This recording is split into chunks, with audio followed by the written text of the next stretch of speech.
First and Now is your official BC Lions podcast. Happy Thanksgiving, Canadian Thanksgiving that is. One of our favorite holidays of the year as we record this on the Monday. No holidays for us. We're between turkey dinners doing the Sunday Monday thing. Matt Baker and Nick Kowalski. Nick, how are ya? Doing great. I got my dinners and all yesterday on Sunday. So, but I'm as a person who lives by myself in an apartment. My family's back home now. I will be having leftovers for I think a good week now. See, that's the best part. You know, you little turkey sandwiches for lunch, perhaps. I'm going right after this podcast. I'm going right for some leftover turkey and stuffing. Love it. Yes. Did my family thing Sunday. In-laws on Monday.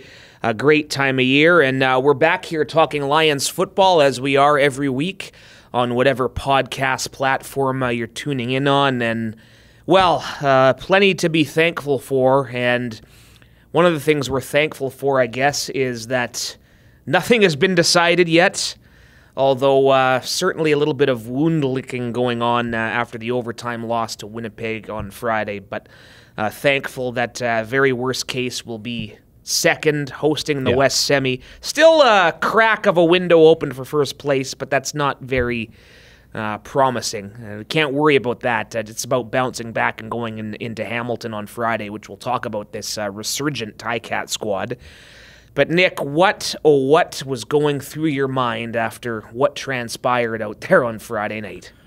Where do you start? Yeah, that's the thing. Where do you start? From a fan's perspective, I think on either side, you think about this the beauty of the CFL, right? That's an all-time classic. A little bit of everything, a lot of drama, right?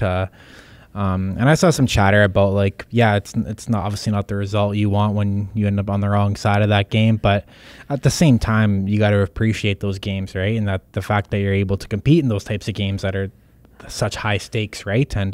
And it's not like the season's over. Coach Rick said it in his post-game locker room speech. The sun's going to go up tomorrow, and it did. And be grateful for living in sunny Vancouver. It was an amazing weekend. Was it? Oh, was it ever? Yeah, exactly. I went out for my jogs on Saturday, Sunday. No layers, shorts. So yeah, Coach Rick was bang on, and that's I think the mentality you have to have now. There's still 2 weeks to go. I mean, you control what's in front of you, but the season's by no means over. The real season really starts in November. So while it was disappointing, a lot of what ifs, but this team proved they can play just right up there with anybody in this league at the same time, right? Yeah, I mean, and we've known pretty much all year that it once again is going to go through Winnipeg, and at this stage it looks like it'll have to go literally through Winnipeg. If you win the Western semifinal, there's no guarantees, but the Lions or whoever's hosting that, whether it's BC or Winnipeg, should be considered the heavy favorite against either Saskatchewan or Calgary. As we speak, Ottawa has been eliminated, so there will be no historic Eastern crossover. It will be either Saskatchewan or Calgary traveling for the West semifinal. But yeah, if we get another crack at the Bombers, it's most likely going to have to be outdoors in the cold. I don't think the weather really played any role last year. It wasn't even that bad from a weather perspective. But there's going to be a time and a place to talk about that. But you can point the finger in many directions here. If you're pointing it at Dominique Rhymes for not going down while the clock was still above zero, sure. But bottom line is they're not in that situation. If you just convert on a third and inches, that was very frustrating to see. I think Vernon got the first down on the play before that, but unfortunately there was no challenges left. I've watched that play back so many times. It's so close. Yeah. The toe does drag. And is he out of bounds when he's... But still, that's a moot point if you convert on third and inches, right? The thing with Rhymes, too, is I think this discussion's been out there a bunch, but the athletes just aren't wired to do that, right? Like when you see open field, you're wired to go score and win the game. And I don't fault Rhymes. Another variable is if he goes down, what if Winnipeg doesn't even touch him and then the clock expires? What if you go down and the clock is expired, right? So there's so many variables into that. It's a crazy situation that came up, but you can't fault Dominique Rhymes. The other part of it is, was it Peters? Jamal Peters for Winnipeg? That got him at the end, yeah. Parker. Sorry, Jamal Parker. Guy made a hell of a play. Yeah. That's sometimes you have to credit the team wearing the other colors. Another part of it, this team led by 10 points with around 3 minutes to go. Got to finish. So yeah, it comes down to who wants it more, right? And I think that's a lesson learned in this game is even on the Sione Tuihema play, if Brady Oliveira doesn't get up and sprint down the entire field, Sione scores, right? But right. Brady makes that hustle effort. That's kind of what the Blue Bombers have embodied over this past half decade. And ultimately saves 4 points, right? And then suddenly Winnipeg has a chance to tie the game, right? So there's so many what ifs. Instead of needing 2 touchdowns, it's just a touchdown and a field goal, which they got. Yeah. No, you're right. I mean, at the end of it, Winnipeg made 1 or 2 more plays than the Lions did. They showed once again they have that championship pedigree. But, you're talking about the Sione plays. That was a positive for me. They gave up a lot of yards, and they gave up some scoring opportunities, but they made some playoff-type plays, talking about the Betts and the Woody Barron sacks, 2 strip sacks deep in the red zone, the score zone, whatever you want to call it. That is the unit that is going to have to clutch up, and they've showed no signs of slowing down. So come playoff time, that's a unit that's going to be locked in. So yeah, we've gone on about it for a few minutes. It's in the rearview mirror now. Again, the Lions have to win out and have to have Winnipeg lose 2 to finish in first place. We're not expecting that to happen. Lions have a tough task. Going into Tim Hortons Field is not an easy environment. Winnipeg on the bye before they host Edmonton and go into Calgary. I mean, hey, I suppose anything's possible there with the Elks playing better. Although they're officially playing for pride now. Calgary, by the time that game rolls around, Saskatchewan can eliminate Calgary this week and lock up the final spot. So if that happens, the only really thing left to determine, other than this small first place window, is who would host the Eastern Semi. Montreal getting by Ottawa just a couple of hours ago as we record this on Thanksgiving Monday. But it's over. It happened, and we're just grateful for the opportunity to face an improved Tiger Cat squad on Friday. Yeah, and Hamilton's been one of the hotter teams in the league right now, right? And obviously back to 8-8, right? Getting Bo Levi Mitchell back, but then also mixing in Matthew Schultz. It seems like they've got they have a pretty high variance in their terms of play this season, right? They've had some lows, but they've also had some quite highs. Beating Winnipeg earlier in the year, so. They can definitely bring it, and they've brung it with several quarterbacks this year too, right? So that's an intriguing storyline. Is it going to be Bo Levi Mitchell for 60 minutes? I don't think that's been declared by any means as of Monday, right? Or is it going to be Schultz? Or they're throwing that wrinkle with Kyle Loxley, right? The kind of receiver quarterback kind of mold player that he is. So they got a lot going on, and Scott Milanovic is one of the league's best offensive minds, right? So it's not going to be an easy one to win, and it's just an interesting spot for the Lions team too, how they bounce back from that heartbreaking loss on Friday. Yeah, and we saw firsthand at the end of August this Tiger Cat squad, led by our old friend Mr. James Butler, went over 100 and a couple of touchdowns in the 30-13 win. He's over 1,000, second straight 1,000-yard season for James Butler, and you figured that would happen. We knew what he was capable of, and ultimately, it's a business. Yeah. Well, Taquan Mizell just hit 1,000 total yards.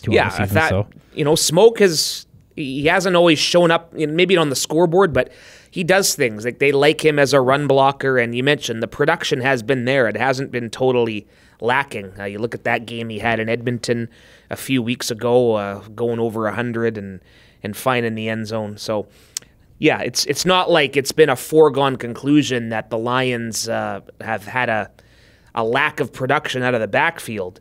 It's just a guy like James Butler, guys like Brady Oliveira. You notice it when those guys earn their tough yards, but Mizell has been doing fine again in the blocking game, the running game. He can catch balls as a receiver. Monday did not practice, by the way, dealing with a bit of a rib injury. So we'll see if there's a possible tweak to the backfield this week.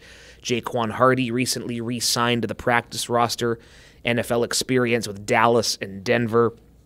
So is it Hardy time in Hamilton? We'll see. We're not going to jump to any lineup conclusions after a couple of weeks. But again, the line of scrimmage is going to be equally as big. I mean, Hamilton's been without Joel Figueroa as of late. I think he's done for the year, is he not? But they still have Brandon Revenberg and Beard. So that offensive line has been doing their part to keep the quarterbacks upright and to allow Butler to do his thing. This is a big test. We talked about this Lions defensive line, Nick, playing playoff-type football. They're going to have to once again here.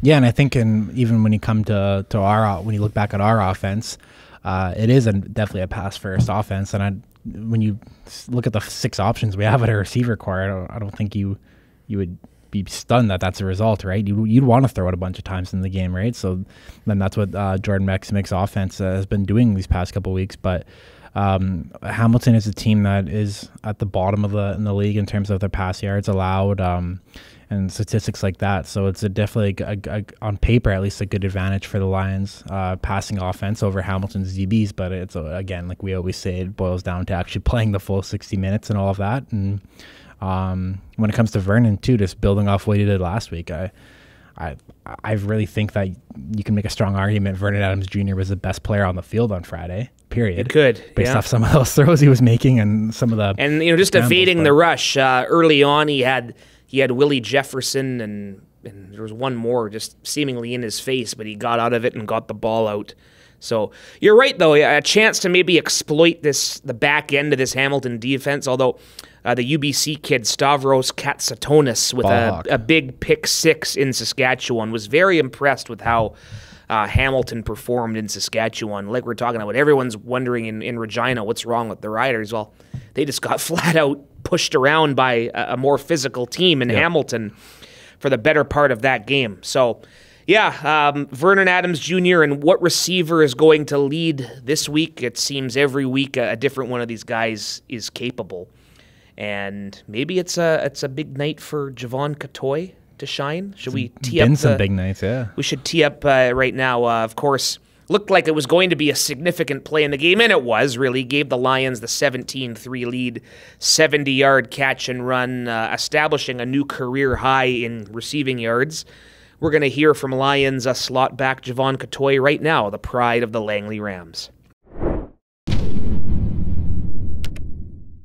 All right, Jevon Cottoy stopping by here following Monday practice. And Jevon, have you caught your breath yet? You go for 70-some yards.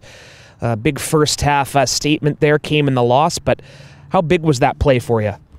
It was special, That was my career longest touchdown run. I did it firstly in Edmonton with the family watching too, and I had the family watching again against Winnipeg. So I'm always grateful for the opportunity that I get each and every single day, strapping them up and just making plays when it counts. So I'm definitely grateful for it.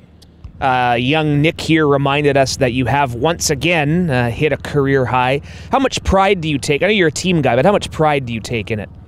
I take all the pride in the world, man. I come to work trying to be perfect, and I think someone told me I'm leading the league right now in catch percentage. I take those things I'm very hard on myself on being perfect, and every single year I try to be a better version of myself. I try to surpass my statistics in every single category. And even I mentioned before the season even started, I just want to be better as a blocker, a better teammate, So yes, it looks good on paper, but at the end of the day, the common goal that we're all trying to achieve is winning a championship. So definitely I'm more focused on that. From an offensive standpoint, what are we looking to focus on and perhaps be better at ahead of Hamilton here? Yeah, just working on the little details, when it comes down to it, like the 3rd and 1 or the last play of the game. It's just the little details that comes down to it. It's the game of inches, right? And we just got to make sure we stay focused, locked in the entire game, all 4 or 5 quarters if it takes, So as long as we make sure we stay focused during the week of practice and focus on little details, we should be good. Has Cottoy too fast caught on yet in the locker room? I heard Lucky screaming it after the Edmonton one, but that's over 100 yards of yak on those 2 touchdowns, right? I know. He's the original, too fast guy, right? So obviously I take a little bits and pieces of every single receiver in the room. You know, they're all older than me, so I do definitely take pride in looking up to them and having them as my mentors. You know, Lucky, Alex, Keon, those guys have been in the league. That's something or somewhere I want to go one day, right? So definitely I do take pride in it, and we do make a fun environment. I'm always looking at the positives too, and even like a hard loss like that. Did you guys talk about in the past 48 hours that, hey, like we even though we didn't come up with the result we wanted, we proved that we can hang with a team like Winnipeg or a team at the top of the league, and we did make a lot of plays against them, and we can, if we just clean that up, like we're right there, right? Yeah, 100%. At the end of the day, life goes on with or without football, right? And we can't let one game take away what we've been doing this entire season. You know, we're putting up historic numbers on both sides of the ball. You know, with VA surpassing 4,000, Matthew Betts on the other side, you know, getting his 16 sacks, I think. So we definitely can't just dwell too much on one game, right? We got to make sure that we stay positive and not focus too much on the negatives, right? Because if we do that, then our mind starts to get flustered, and that's like the strongest part of our body, right, is our mind. So we definitely got to make sure we stay on top of things and just come ready to work each and every day. We got to flush it, win or lose. We still got to flush the previous game and just focus on the next one. Well said, sir. Thanks for braving the elements out here. It's officially fall on the West Coast, and let's go get this win. 100%. I just want to say shout out to my mom, too. I know you're watching it from afar. Hopefully you're staying tuned in, and hopefully we get this next one for you.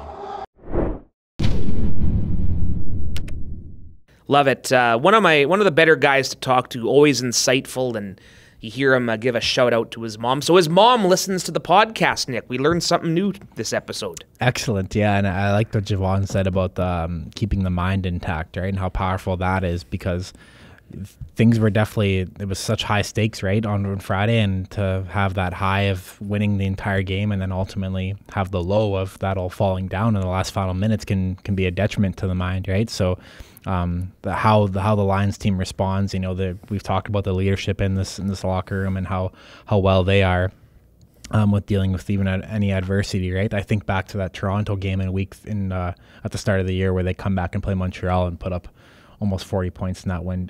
No, they did score 40 points in that game too, right? So, like, responses like that is what I'm looking forward to seeing. And then when it comes to Cottoy, like, he's having a massive year. We talked about the career high, but he's sixth in the entire CFL in yak yards. Like, he has more yak than Tim White, Nick Dembski, guys like that, right? That you would probably never guess if you didn't know that, but he's having a massive year for the Lions. 35-19 that first Montreal 35 game. Points, still good. Close enough. Still good in my book. That was a pretty good bounce back considering the craziness that went on. Jevon catching a big touchdown that game. That's right. That was his first of the year, right? He wore the black on gray uniforms that game. So I'm excited. This is going to be a good uniform matchup on Friday. Well, what is Hamilton doing? Are they going with those hammer grays, or are they going? I should.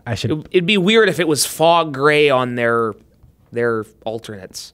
But if it was their regular black and gold home, yeah, terrific match. I want to clarify that. Yeah, if it's the black and yellow Hamilton jerseys, their regular homes against their fog gray, that's going to be a terrific matchup. Good contrast there, and under the lights, those always look good. I seen you tweeting about uniform matchups, Lions Argos. Speaking of that, that's Toronto my favorite this year. That was a good one. Like the contrast in those colors, the baby blues for Toronto. Like we're talking the Toronto game on the road that we had earlier. Might we see that again? I don't know. We could. So we could. We could just say that is on the record. That is my favorite uniform matchup this year. That Riders one didn't really live. I saw people talking about it pregame about the retro Riders and the gray Hamiltons, but when I was watching it live, it didn't really live up to the color expectations I had. Yeah, it wasn't. Kind of throws you for a loop, and you have a hard time getting used to it. Montreal, we did the all blacks on their red. I like that. That was cool. That one kind of grew on me. That was cool. When you go out for warm-ups and say, I don't know about this, but then once the ball's kicked off and you see it for real, pretty good. Lastly, we're going to hear from linebackers coach Travis Brown. We've been talking about the defense, so we'll hear from Travis in a minute. But our first trip to the Hammer since 2021 was November. It was game 12 of the 14-game season. The squad had stayed in Hamilton all week after playing in Toronto, so Stephen Chang and I talk about this road trip all the time. It was Halloween. We had Halloween in Hamilton. That was kind of cool, being downtown and seeing all the decorations, and that was a loss. Mike Riley and company came up just short that night. I think it was an 8-point loss. I think Brandon Banks had a big game for the Ticats, and that really helped put a dent in the Lions' playoff hopes that year. But we, of course, both covered the 2021 Grey Cup there, Bombers and Ticats. Cool stadium. Just a cool football vibe. It's my first time back. It'll be my first game actually like shooting a football game there, so I'm excited for that. I'll check off that box. I've done 8 of 9 stadiums actually for football games, so Hamilton is that last one. But yeah, definitely need stadium. I was in the press box for the Grey Cup, so I was way up there, and that was a really good view. Moj and I were in the club suite level where the Hall of Fame busts are. We just kind of took over a spot, and we were inside. We could see it. Yeah, a lot of good views in that stadium. Saw Damon Allen signing autographs for the CFL's gaming partner at the time. It was a fun day. Only thing that could beat it would be being involved in one with this team, and we're working to get to that point. So you'll scratch stadium number 9 off your BC Lions working list. Travis Brown coaches the linebackers. Don't get a chance to talk to the position coaches much. We try to on the podcast. We had Jason Tucker. We had Tristan Dice a few weeks ago. But Travis has an impressive group of linebackers at his stable, and we're going to talk about some of those ones with the linebackers coach of your BC Lions. All right, and we think making his official first and now debut after, 4 years officially on this coaching staff. Travis Brown, your linebackers coach for your BC Lions. Welcome aboard, sir. Appreciate it. Glad to be here. But this is my you're talking about podcast. I was going to say interview. This is my second one, but we've interviewed you four or five times, but never. And you even got your hair cut for this one. A little bit, yeah. It's raining right now, but we're still looking good for the podcast. All right. Well, I guess let's kind of just start with the journey. Of course, you were hired in 2020, that season that never happened, and you were not too far removed from your playing days at all. I think you'd coached with Edmonton in 2019. Just how are you enjoying being a BC Lions lifer here so far? Yeah, I love it. I mean, love the city, love the coaching staff, the people we get to work with day in and day out. Love the LB group, and even since I've been here, we've always brought in great guys. But yeah, it's great to be a Lion and excited to be here. Let's talk about your guys. Of course, Ben Hladek has emerged into an impact player. Bo Lacumbo, we know what he's been capable of for years. Even a guy like Josh Woods has stepped in when called upon. Having that depth, how key has that been for us? Yeah, it's huge. With Bo going down a few weeks ago, Josh stepped right in and did a lot of good things for us. Ben gets better each week. And then we're excited to see Bo come back. And, we know he's going to come out with a fire, and it's going to be a good thing that we had that depth. Obviously, it's a good thing that we had the depth that we have. And everybody's playing well. We got to lock into a few little minute details a little better. But, I'm excited about this group and, excited to see how these guys play in the stretch here. What's the process like on a day one coming off a tough loss like that? Is it easy to turn the page, or do you dwell on some of what happened for a little while still? What's your process? Yeah, I mean, it's tough to flush it completely. It's still lingering with me a little bit, but it's one of those things you got to bounce back. It's not going to be, you can't bring this baggage to the postseason. You can't do it, right? And we got 2 games to finish strong, finish the way we want to as a defense. You got to flush it as fast as you can. Everybody's different, though. Hamilton this week, we saw what they're capable of, certainly when they came into our place at the end of August, and they're working back Bo Levi Mitchell into the mix. Just talk about this challenge. Yeah, I mean, anytime we play Hamilton, Ticats, I mean, it's been from when I was with Edmonton to now here. I mean, they're always going to show up ready to play, and going there is even more of a challenge. I think our guys are up for the challenge. I think we got dialed into some of the things they're trying to do versus us. But yeah, you take it just like it's any other game, just like it was last week. One step at a time. You go through your process. You build a game plan, and you get the boys ready as best you can.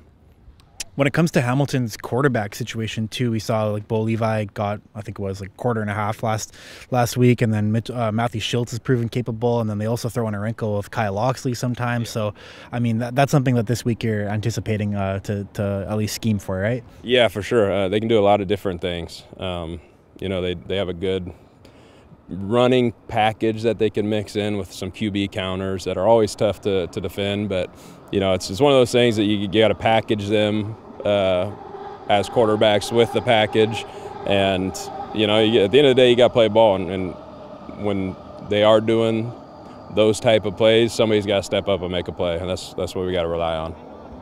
When it comes to the linebacking core too, you see the guy like the Canadians too, these younger Canadians like Ryder Vargas played on teams. I think he leads a team in special teams tackles this season, but he's also played on defense. Then you also got a guy like Jack Hinsberger who's making tackles last week. Like how cool is it to see those linebackers step up too? Yeah, it's awesome. I was fired up in the press box, screaming at Jack's 2 tackles upstairs. But yeah, it's good to see. You know, we knew they had talent coming into the year. It's good to see them step up into the big stage and make plays in front of the people. And we knew it was going to happen. It's good to see them actually do it. It sounds like we need a GoPro up there while you're yelling and screaming and swearing, and I don't know. I don't know if you want that. It'd be a lot of swearing. We'll pitch that for next year. Travis, listen, thanks. It's always good to talk football with you, and let's get back in that win column. Yes, sir. I appreciate you guys having me. Thank you. Great stuff with Travis, and it was kind of muttered when we heard the Jevon Cottoy interview as well. Well, you know, it's day one, we're moving on, but you have to let that loss simmer, the Winnipeg loss. And they both use the term, well, we're still flushing it, right? So you can tell just how competitive these guys are. It's eating at these guys. 100%. I would say in my weekend too, it was definitely lingering. You're trying to enjoy the sun and you're trying to, you know, have your Thanksgiving dinners, but at the back of your mind, when you go to Twitter or when you look at the CFL webpage and I see a Winnipeg Blue Bombers logo, yeah, it kind of takes you back to Friday and yep. And that disappointing feeling you had, right? That kind of that gut wrenching feeling at the end. So. But yeah, it's a new week. I'd say that the vibes out in practice today were pretty strong.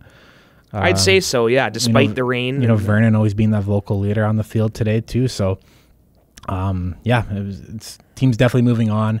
And it's good to talk about we talk about the linebacking group, like the passport, like it's all Canadians too, right? And they're all like Ben Haladic and Bo Lacumbo obviously lead the charge, but you guys like Ryder Vargas having such a good season for the team this year, both on teams and on defense. And then Jack Hinsberger stepped in the last month and he's making several special teams tackles on Janarian Grant, right? So it's just great to see these Canadians stepping up at the linebacker spot. Yep, been one of the many positive storylines with this Lions team. Friday the 13th, Lions Ticats, 4 o'clock Pacific, AM 7:30 pregame, Moj, Julio, and Paul McCallum and company, 3 o'clock, our pregame show. We'll be talking with Moj on BC Lions on Tap. Subscribe to the Lions Audio Network wherever you get your podcasts. Looking to chase down David Mackey for Tuesday. Calling him out. The Rose and Crown in Tawasin. South Delta, the other side of Delta. Always good. Lions Ticats, yes, kicking off week 19. Second half of the doubleheader. We mentioned the stakes, Saskatchewan in Calgary. Riders win, and they get the final playoff spot that's still up for grabs. Calgary wins, well, it gets a little interesting. They will creep to within 2 of the Riders and have the tiebreaker. This is a season series game, so Saskatchewan, talked about how much they've struggled, haven't won since beating Winnipeg on Labor Day in overtime, right? There's been 4 losses in a row since. So, hey, that's a win in your in-game if you're the Riders. They have to rise to the challenge. Yeah, I'm just interested to see how that one plays out for that fact, right? And neither team has really taken advantage of the opportunities they've had this season, and obviously their records show for it being several games under 500, but there's a lot of stake for us too, right? Like we're currently in line to host the team that does prevail in that race, right? So it's a lot on this. Like it's interesting for us just to pay attention to see how that game goes and whether we know that it's going to be Saskatchewan that's going to be third or whether Calgary can sneak in, because I know either team is definitely dangerous come playoff time. It could officially be determined, right? Yeah. If we don't get it done in Hamilton and Saskatchewan wins, second versus third, Lions Riders November 4th. But hopefully we can keep the window open for as long as we can. Saturday doubleheader, 1 o'clock our time, Montreal in Edmonton. Elks playing out the string. Alouettes, we can do them a favor on Friday because Montreal, with their Thanksgiving Monday win, like we talked about, remaining 2 points up on Hamilton for second in the East. So that's official. They will meet in the Eastern semifinal, Montreal and Hamilton. Just has to be determined where the game will be played. I'm impressed with the Alouettes defense, Nick. Sean Lemon, congrats to the Lemonator, career sack number 100. They had a Beverett fumble return for a touchdown. This Montreal team, they're not going to be an easy out come November. No, definitely not. And they're getting, they got Deontay Evans back against the Red Blacks on Monday, so they're getting healthier, and that's a veteran presence. But they got these guys like Ento stepping up, the younger guys, and their first round pick this year, a defensive lineman who started today and played some plays. So, yeah, they're I think we've said all year that, this is the stat I always like to use with Montreal is they have 7 losses. That all 7 of them are to Winnipeg, BC, and Toronto. Yeah. So, and they've been in some close games with those teams, right? So they're definitely. I think people talk about a big 3 in the CFL this year with the Bombers, Lions, and Argonauts, but Montreal's not far behind. And I think on any given day they could beat anybody in this league. Yeah, we had a close battle with them the second time around on Labor Day weekend, Saturday. All right, to close things out, 4 o'clock Saturday, Toronto home to Ottawa. Nothing really at stake here other than the Red Blacks now playing for pride, playing for jobs perhaps.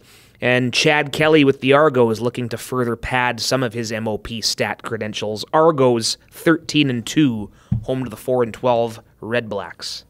These guys had a doozy back in, I want to say it was August too at BMO, right? Yeah. It was Crum versus Kelly, and it was like 40-30 for back the and Argos. forth. Yeah. I think a Jevon League punt return was the difference in that one. No surprise, right? With the year he's having. But yeah, the Argos are deep and they're showing it, right? Like they're having new running backs step in and score for them. They're having all different kinds of position groups. There's Pierce. They have this new defensive back, Pierce. It's making plays for them left and right too, right? So I think we've said that, the Argos are just tremendously deep. That's kind of where their real strength lies.